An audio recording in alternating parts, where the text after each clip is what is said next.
In this second video, I'm going to explain some more about solving equations. First, watch the first video and then make the exercises 28 until 35. And if you are finished with those exercises, then you can check this video. And after this video, you should be able to do exercise 36 until 42. You can find the video in Teams. It's also over here in OneNote, but it's better to click on the link in Teams because then you can see it full screen. In OneNote, you can only see it in a screen like this.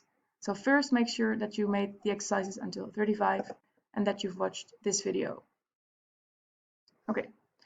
In this new video, I'm not really going to explain more information. We're just going to practice some more. So you should be able to solve an equation like this. And solving an equation means that you're going to calculate the value of the variable. So in this case, the variable is p. Maybe you can pause this video and then you can get a notebook and write this equation and then try to solve it yourself. So pause the video. Okay, I cannot check if you actually did pause the video, but now I'm going to show you the answer. First, leave the multiplication sign out of this equation. So minus 3 times p will become negative 3p plus 20. This minus belongs to the 3 because we don't have a 20 minus. So this becomes negative 3p is, and negative 4 times 4 is negative 16.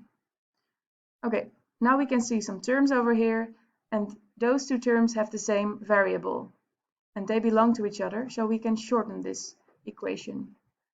Negative 3p minus 3p becomes negative 6p, plus 20 is negative 16. Okay, so it's a little bit shorter than we started. Now we need to calculate the value of the letter p, of the variable p. What you're going to do, you're going to place a card, that's what we call it, over the negative 6p. You can also use your hand, but you need to cover it. Then you need to think, okay, something plus 20 is negative 16. And then you write down the term that you covered with the card or with your hand. What should it be? Something plus 20 is negative 16.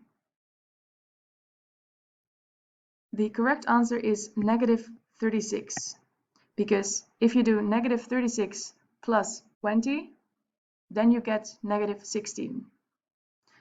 And actually what it stands is negative 6 times p is negative 36.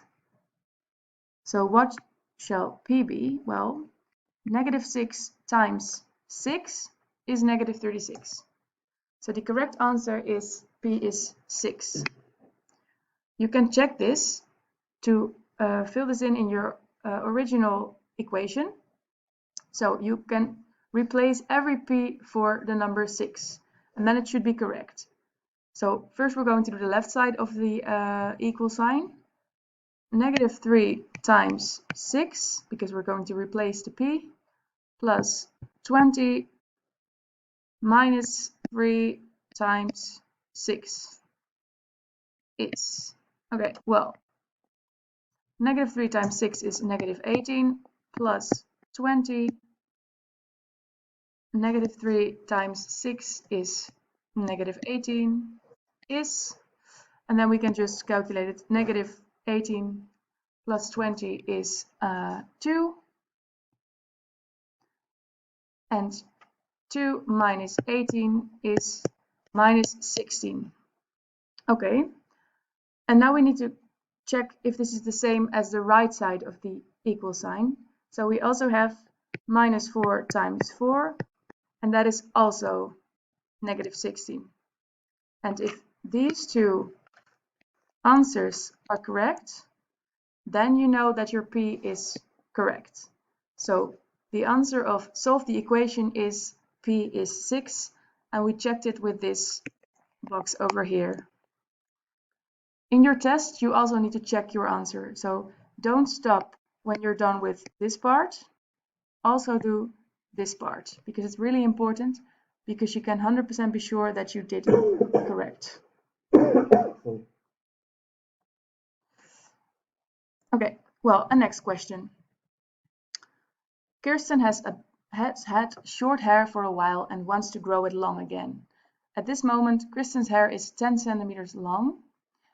Oh, look, here it says Kirsten and here it says Kristen. Well, doesn't matter. At this moment, Kristen's hair is 10 centimeters long, and on average it grows 12.5 millimeters per month. She wants her hair to be at least 35 centimeters long. How long will it take until her hair is 35 centimeters? So you can get a story, and then you need to replace this with a formula and an equation. So first, make a formula out of this situation. Okay, we can see that her hair is 10 centimeters long. So, well, that's the starting value, 10. And it grows. Because the 10 centimeters is in centimeter, we also want to change the growth in centimeters. So 12.5 millimeters is the same as 1.25 centimeters. And it grows per month, so I choose the variable m. Is length.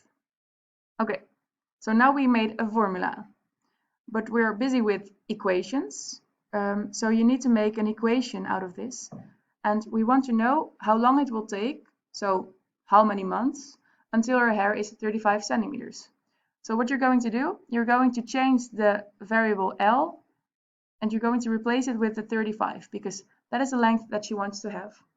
So you get 10 plus 1.25 m. You can also use other variables, but those seems correct to me, is 35. And now we have an equation. Pause the video and try to do it yourself. How long will it take until our hair is 35 centimeters? Okay, you place a card on top of the 1.25 m because this has the variable, and then you say 1.25 m needs to be 25. If you want to calculate the single m, so not 1.25 m but only the m, you always do, you divide the number without the variable with the number that is in front of the variable. So you do 25 divided by 1.25, and that is 20. So after 12 months, then she has a hair with a length of 35 centimeters, because you can check that if you have 10 plus 1.25 times 20, that will become 35 centimeters. Okay, well, your lesson is going to start, so I need to quit this video. After this video, you should be able to finish the week task until 42, because those are mixed exercises, and that is just, well, the things we already learned. Good luck, and if you have questions, please let me know on Teams.